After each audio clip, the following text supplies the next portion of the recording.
Pause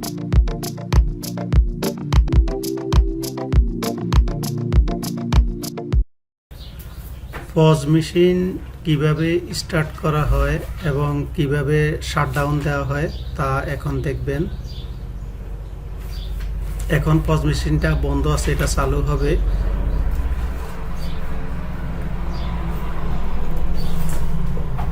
সবুজ বাটনটা টিপ দিলেই পজ মেশিন বন্ধ, পজ মেশিন চালু হয়ে যাবে।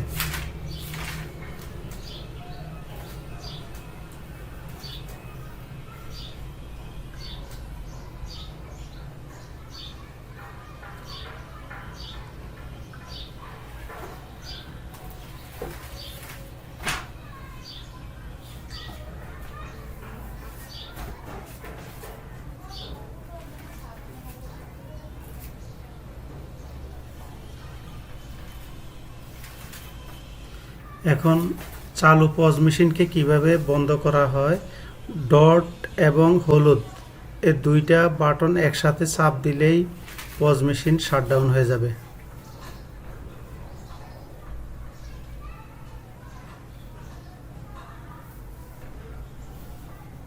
শাটডাউন হচ্ছে। এভাবে পজ মেশিন চালু করা হয় এবং বন্ধ করা হয়।